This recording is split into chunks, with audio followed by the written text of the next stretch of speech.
AP శాసన మండలిలో గందరగోళం నెలకొంది. తిరుమల లడ్డూ కల్తీపై ఏపీ శాసన మండలిలో చర్చ జరిగింది. కూటమి వైసీపీ సభ్యుల మధ్య వాగ్వాదం జరిగింది. చైర్మన్ వెల్లో సభ్యులు దూసుకొచ్చారు. వెల్లోకి వెళ్లి టీడీపీ, వైసీపీ సభ్యులు నిరసన తెలిపారు. వైసీపీ, టీడీపీతో పాటు అన్ని పార్టీల సభ్యులకు అవకాశం ఇవ్వాలన్నారు. లడ్డూ కల్తీ అంశంలో వాస్తవాలు ప్రజలకు తెలియాలన్నారు అచ్చెన్నాయుడు. ఎంత సమయమైనా చర్చించేందుకు సిద్ధంగా ఉన్నామన్నారు పయ్యావుల. వైసీపీ నేతలు రూల్స్ ఉల్లంఘిస్తున్నారని మండిపడ్డారు నాదెండ్ల. ప్రభుత్వం ముందు స్టేట్మెంట్ చేయడానికి హక్కు ఉందన్నారు పయ్యావుల కేశవ్. లడ్డూపై చర్చకు ప్రభుత్వం స్వచ్ఛందంగా ముందుకు వచ్చిందని, ఎంత సమయమైనా చర్చించడానికి ప్రభుత్వం సిద్ధంగా ఉందన్నారు. బట్ట కాల్చి మీద వేయొద్దన్నారు పయ్యావుల.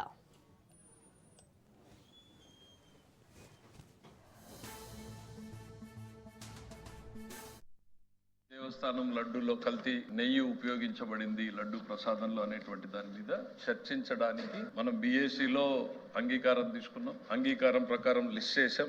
లిస్ట్ చేసినప్పుడు ఆ రోజున ఏ సభ్యుడు కూడా నోటీస్ ఇవ్వలేదు అధ్యక్ష. షార్ట్ డిస్కషన్ కి తమరు ఇంప్లిమెంట్ చేయాలన్నా కూడా నోటీస్ ఉంటేనే ఇంప్లిమెంట్ చేయగలరు. కానీ ప్రభుత్వం వాలంటరీగా ముందుకొచ్చి సార్ షార్ట్ డిస్కషన్ మేము ఒప్పుకుంటున్నాం పెట్టండి అని చెప్పి షార్ట్ డిస్కషన్ కి ఆ రోజు LOP గారు కూడా ఇవ్వలేదు నోటీస్.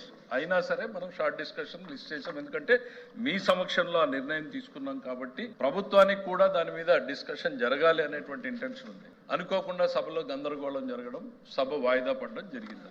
ఆ తర్వాత అదే రోజు మా గౌరవ దేవాదాయ శాఖ మంత్రి గారు శాసనసభకు శాసన మండలికి లేఖ రాశారు. అయ్యా ప్రభుత్వం దీని మీద స్టేట్మెంట్ ఇవ్వాలి అనుకుంటోంది. మళ్ళీ తర్వాత నిన్న కూడా లేఖ రాశారు ప్రభుత్వం తరఫున ఇవ్వాలి అనేటువంటి. నేను మీ దృష్టిలో రెండు విషయాలు పెడుతున్నాను. దీని మీద చర్చించడానికి ఈ నిమిషం ప్రభుత్వం సిద్ధంగా ఉంది. అయితే బిజినెస్ లో చూసిన తర్వాత సాంప్రదాయానికి భిన్నంగా అధ్యక్ష ఇవాళ షార్ట్ డిస్కషన్ ని ముందుకు లిస్ట్ చేశారు, తర్వాత స్టేట్మెంట్ ఇచ్చారు అధ్యక్ష. ఆ తర్వాత స్టేట్మెంట్ కి రిలవెన్స్ ఉండదు అధ్యక్ష. ఇంకా ఒకసారి షార్ట్ డిస్కషన్ ఇచ్చి దాని మీద ప్రభుత్వం రిప్లై చెప్పిన తర్వాత మంత్రి గారి స్టేట్మెంట్ కి రిలవెన్స్ అనేది ఇంకేం ఉండదు అధ్యక్ష. రెండవది, ఇంతవరకు 70 సంవత్సరాల ప్రజాస్వామ్యంలో ఉన్నటువంటి వెల్ ఎస్టాబ్లిష్డ్ ప్రాక్టీస్ ఏంటంటే government has a right to make a statement in the house and government gets the precedence over any other business. మా రిక్వెస్ట్ ఒకటే ఏంటంటే అధ్యక్ష, finally you are the chairperson, you can take a decision. మేము పదే పదే చెప్తా ఉన్నాం. ఒక చారిత్రాత్మక తప్పిదానికి ప్రొసీజరల్ గా ఈ సభ వేదిక కాకూడదు అనేటువంటిది తమరి దృష్టిలో పెడుతున్నాను సార్. మీరు స్టేట్మెంట్ అలౌ చేయండి. మంత్రి గారు 5 నిమిషాలు 10 నిమిషాలు చదువుతారు. దాని మీద మీరు అనుమతించినంత సేపు డిస్కషన్ ఇక్కడ జరుగుతుంది. I only want to assure finally decision is yours. ఒక చారిత్రాత్మక తప్పిదం ఈ సభలో జరగకూడదు. ఈ విశ్వంలో వెంకటాద్రికి సమానమైన పుణ్యక్షేత్రం లేదు అధ్యక్ష. అయితే ఇప్పుడు కొందరు తమ రాజకీయ స్వార్థానికి, ధన దాహానికి 120 కోట్ల హిందువుల ఆరాధ్య దైవం శ్రీ వెంకటేశ్వర స్వామి ప్రతిష్టకు భంగం కలిగేలా చేస్తున్న కుట్ర ఇప్పటికే ప్రజలకు అర్థమైంది అధ్యక్ష. ప్రపంచ ప్రసిద్ధిగాంచిన తిరుమల పవిత్రకు సంబంధించి ఈ రాష్ట్రానికి ఒక చీకటి రోజు 2024 సెప్టెంబర్ 17 అధ్యక్ష.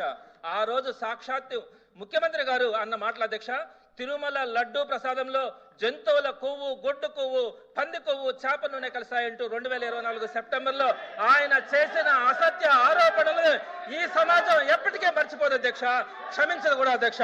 అదేవిధంగా ముఖ్యమంత్రి గారు ఆ స్వామి మీద చేసిన నిరాధారమైన ఆరోపణలకి వైవి సుబ్బారెడ్డి గారు CBIతో విచారణ చేయించాలని సాక్షాత్తు సుప్రీంకోర్టును ఆశ్రయించారు అధ్యక్ష. అదే మాకున్నటువంటి నిజాయితీ. సుప్రీంకోర్టు ఆదేశాలతో చంద్రబాబు నాయుడు గారు ముఖ్యమంత్రి గారు ఆ రోజు తిరుపతి లడ్డూలో ఇవన్నీ ఉన్నాయని చెప్పారని చెప్పి ఈవేళ సభ్యులు చెప్తున్నారు. చంద్రబాబు నాయుడు గారు చెప్పలేదు అధ్యక్ష. ఏదైతే NDRB రిపోర్ట్ ఉందో రిపోర్ట్ చదివారు అధ్యక్ష. ఆ విషయం చెప్పనాలి. ఏదో చంద్రబాబు నాయుడు సొంతంగా చదవలేదు అధ్యక్ష. చంద్రబాబు నాయుడు గారు సొంతంగా చెప్పలేదు. NCRT ఏదైతే రిపోర్ట్ ఇచ్చిందో ఆ రిపోర్ట్లు లడ్డూలు కల్తీ అయ్యాయని చంద్రబాబు నాయుడు గారు ఆ రిపోర్ట్ చదివి వినిపించారు తప్ప చంద్రబాబు నాయుడు సొంతంగా చెప్పలేదు అధ్యక్ష. సొంతంగా చెప్పారని తప్పుదా పట్టిస్తున్నారు. సొంతంగా చెప్పలేదు. రిపోర్టే చదివారు. ఆవేళ రిపోర్టే చదివారు. మీరు అదే చెప్పండి. కావాలంటే రిపోర్ట్ పంపిస్తాం మీకు. ఈ శాసన మండలి జరిగినటువంటి రోజులు కూడా ఈ ఇష్యూ మీదే లేవనెత్తారు అధ్యక్ష.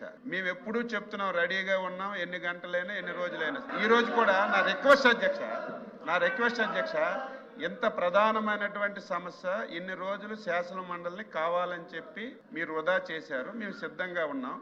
మీరు సఫిషియెంట్ టైం ఇవ్వండి. ఇస్తూ మీకు కూడా మీ ద్వారా సభ్యులకు కూడా తెలియజేసిన మీరు కొంచెం మా కన్సెంట్లోకి రావాలి.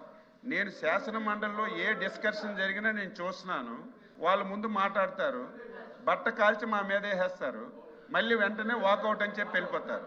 ఈసారి మాత్రం మీరు ఎన్ని గంటలైనా అందరికి ఇవ్వండి. తెలుగుదేశం బీజేపీ కాదు, తెలుగుదేశం వైసీపీ కాదు అధ్యక్ష, బీజేపీ ఉంది, ఇండిపెండెంట్లు ఉన్నారు, జనసేన ఉంది. అన్ని పార్టీలకు ఇవ్వండి. ఒక అరగంట గంట అయినా కూర్చుందాం. ఇది మీ గురించి మా గురించి కాదు అధ్యక్ష, ఇది ఏదో మీకు మాకు జరిగిన చర్చ కాదు. ఇది హిందూ సమాజానికి రాష్ట్రానికి తెలియవలసినటువంటి అవసరం ఉంది. మీరేదో మీకు ముందు అవకాశం వచ్చిందని సంబంధం లేని విషయాలు మాట్లాడి గుడ్డ కాల్చి మా మీద పడేసి వెళ్ళిపోవడానికి వీల్లేదు. చైర్మన్ గారు అవసరం ఉంటే తాళ్ళు తెచ్చి కట్టైనా వాళ్ళకి ఈవేళ ఉంచాలి. అక్కడ మా సభ్యులందరూ మాట్లాడతారు. మీ సభ్యులకు కూడా చెప్పాం, ఒకరు మాట్లాడింది ఇంకోళ్ళు మాట్లాడరు అధ్యక్ష, ఒకరు మాట్లాడింది ఇంకోళ్ళు మాట్లాడరు. వాస్తవాలు ఈ సమాజానికి తెలియాలి. తిరుమల తిరుపతి పవిత్రతను మనం కాపాడాలి. దయ ఉంచి మీ మా రెస్క్యూకి వచ్చి అందరినీ మాట్లాడించండి. వాళ్ళని కూడా వెళ్ళిపోకుండా ఉంచవలసిన బాధ్యత మీ మీద ఉందని చెప్పి తెలియజేస్తున్నారు. ఈ గతంలో ఎక్కడ జరగలేదు.